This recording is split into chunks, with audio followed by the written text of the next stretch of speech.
નમસ્કાર મિત્રો, જય સ્વામિનારાયણ, જય માતાજી। એસપી રસોઈમાં તમારું સ્વાગત છે। આજે આપણે બનાવશું લીલા ચણાનું શાક, જેને આપણે જીંજરા પણ કહેતા હોય છે। તો મેં આ લીલા ચણા લીધા છે, જે વજન પ્રમાણે 200 ગ્રામ છે, અને 1 વાટકો લીલા ચણા લીધા છે। અને આપણે 2 ટમેટાની ગ્રેવી લીધી છે વઘાર કરવા માટે।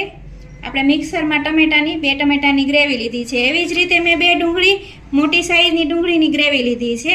અને મેં આ 1 ગાંઠિયો લસણની કળી હોય એને આવી રીતે ઝીણી સમારી લીધી છે, ઝીણી ઝીણી ટુકડી કરી લીધી છે। અને વઘાર કરવા માટે આપણે રાઈ લેશું, જીરું, હિંગ, ધાણા જીરું પાવડર, હળદર પાવડર અને લાલ મરચું પાવડર। આપણે કાશ્મીરી લાલ મરચું લીધું છે। અને આપણે આ ખડા મસાલામાં 1 તમાલપત્રનું પાન, તજનો ટુકડો અને 2 લવિંગ અને 8 થી 10 મીઠા લીમડાના પાન અને જરૂર પ્રમાણે આપણે લીલા ધાણાનો ઉપયોગ કરશું। અને વઘાર કરવા માટે આપણે 2 મોટા ચમચા તેલનો ઉપયોગ કરશું અને જરૂર પ્રમાણે મીઠાનો ઉપયોગ કરશું। અને આપણે ચણાને બાફવા માટે જરૂર પ્રમાણે પાણીનો ઉપયોગ કરશું। તો આપણે કુકરમાં લીલા ચણાનું શાક બનાવશું। આપણે કુકરમાં 2 મોટા ચમચા તેલ મૂકી દઈશું, કેમ કે ગ્રેવીવાળું શાક હોય એટલે થોડુંક તેલ વધારે પડતું જોઈએ, એટલે આપણે 2 મોટા ચમચા તેલનો ઉપયોગ અહીંયા કર્યું છે। તેલ ગરમ થાય એટલે આપણે વઘાર કરશું। આપણું તેલ ગરમ થઈ ગયું છે, એમાં અડધી ચમચી આપણે રાઈ નાખી દઈશું,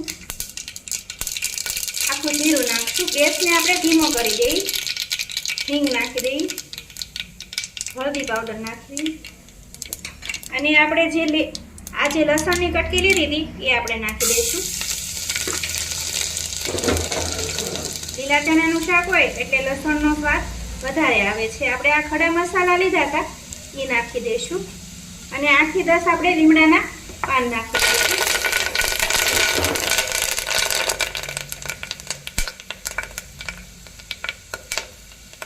આપણો વઘાર થઈ ગયો છે, હવે આપણે ડુંગળીની ગ્રેવી નાખી દઈશું,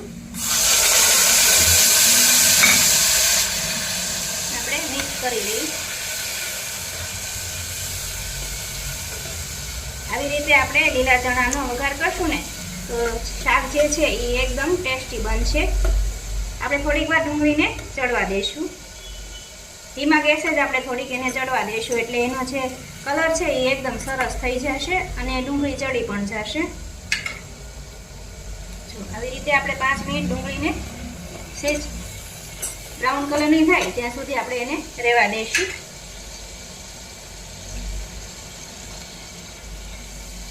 હવે આપણી ડુંગળી જે છે એ ચડી ગઈ છે, એમાં આપણે ટમેટીની ગ્રેવી નાખી દઈશું। આપણે આ ખાટા ટમેટા જે આવે છે દેશી એ લીધા છે, ઝીણી ઝીણી જે ટમેટી આવતી હોય છે આપણે શિયાળામાં, એની આપણે ગ્રેવી લીધી છે, એટલે ખાટું મીઠું શાક બનશે। તો આપણે ટમેટાને થોડીક વાર ચડવા દઈશું, એમાં બીજા મસાલા કરી લઈએ। જરૂર પ્રમાણે આપણે એમાં મીઠું નાખી દઈએ, ધાણા જીરું પાવડર નાખી દઈશું, 1 મોટી ચમચી નાખશું એટલે ગ્રેવી જે છે એ સરસ ઘાટી થશે। અને આપણે કાશ્મીરી લાલ મરચું આપણે જરૂર પ્રમાણે લઈ શકવી, તો આપણે અહીંયા 2 ચમચી કાશ્મીરી લાલ મરચું લઈ લઈશું, એને પણ આપણે મિક્સ કરી લઈએ।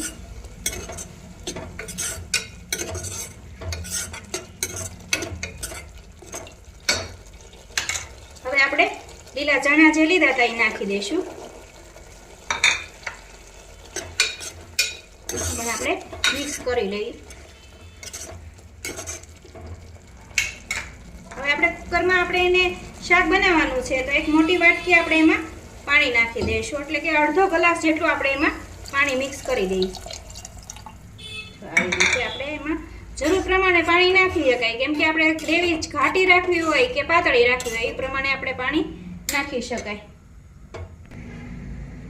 આપણો જે લીલા ચણાનો શાકનો વઘાર હતો એ થઈ ગયો છે।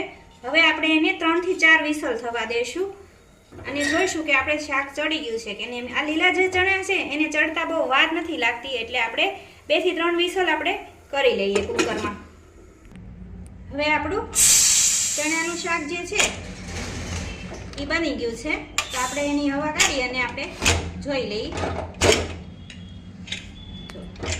एकदम सरस ग्रेवी वाळुं आपणुं शाक तैयार छे। આપણે ચેક કરી લેવાનું કે શાક ચડ્યું છે કે નહીં. એમ તો પછી આપણે જો એકદમ સરસ આપણા ચણા ચડી ગયા છે. તો આપણે એને થોડીક લીલા ધાણા નાખી અને મિક્સ કરી લઈએ. આપણે